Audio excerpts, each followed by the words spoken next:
زندہ اٹھایا گیا تو اس وقت ان کی عمر کم و بیش 23 سے 24 سال تھی، اور ان کے مقابلے میں بڑے بڑے یہودی علماء درویش موجود تھے.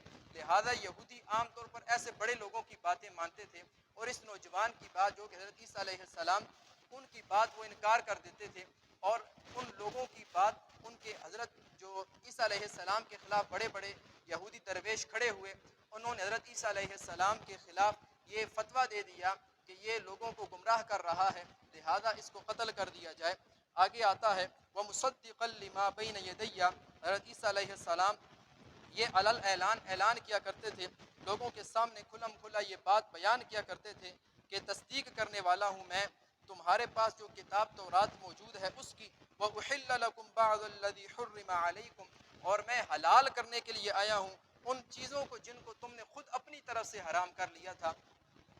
بعض ایسے لوگ ہوتے ہیں کہ جو بہت زیادہ دینداری کا نام لے کر بعض ایسی چیزیں جو حلال ہوتی ہیں ان کو بھی حرام کر بیٹھتے ہیں.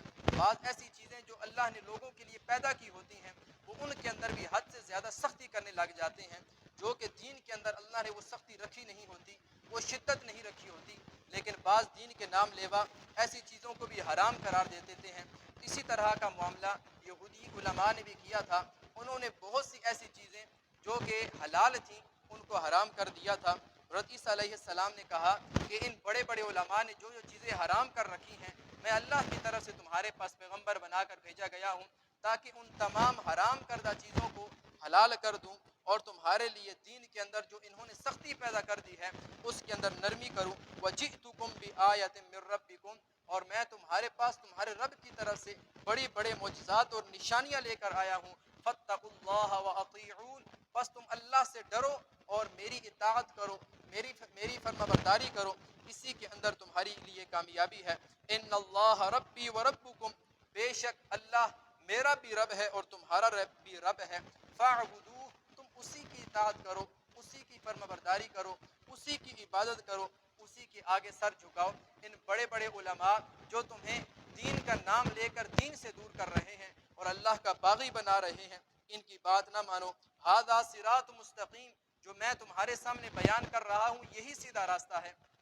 لیکن جب آخر کار یہودی علماء تنگ آئے تو انہوں نے حضرت عیسیٰ علیہ السلام کے خلاف یہ فتویٰ جاری کر دیا، اور انہوں نے مختلف سازشیں کی. اس وقت روم کی حکومت تھی، تو اس وقت یہودی جو ہیں اپنے علاقے کے اندر چھوٹے موٹے فیصلے تو کرتے تھے، لیکن بڑے بڑے فیصلوں کے لیے انہوں کو رومی سلطنت کی ضرورت پڑتی تھی کہ جب وہ فیصلہ کریں یا وہ اپنی فوج بھیجیں تب ہی کوئی بڑا فیصلہ کیا جا سکتا تھا. حضرت عیسیٰ علیہ السلام کے خلاف انہوں نے مختلف سازشیں کر کے، منصوبہ بندی کر کے رومیوں کو ابھارا کہ وہ حضرت عیسیٰ علیہ السلام کو نعوذ باللہ شہید کریں. تو لہذا حضرت عیسیٰ علیہ السلام نے جب یہ خطرہ محسوس کیا، فلما احس من عیسیٰ منہم الکفر. جب حضرت عیسیٰ علیہ السلام نے ان لوگوں کی طرف سے شدید کفر اور خطرہ محسوس کیا، قال من انصاری الی اللہ. تو اس وقت انہوں نے علی الاعلان یہ کہا کہ کون ہے جو اللہ کے لیے میری مدد کرے گا. میں لوگوں کو دین کی طرف بلا رہا ہوں لیکن میرے مخالف بہت بڑے بڑے علماء اور درویش موجود ہیں، لہذا کون اللہ کی خاطر میری مدد کرے گا. قال الحواریون نحن انصار اللہ. تو چند دھوبی تھے جن کے بارے میں تعداد کے بارے میں کچھ اختلاف ہے، لیکن اکثر کی رائے یہ ہے کہ وہ 12-13 حواری دھوبی تھے. انہوں نے کہا نحن انصار اللہ، ہم آپ کے لیے اللہ کی طرف سے مددگار ہوں گے.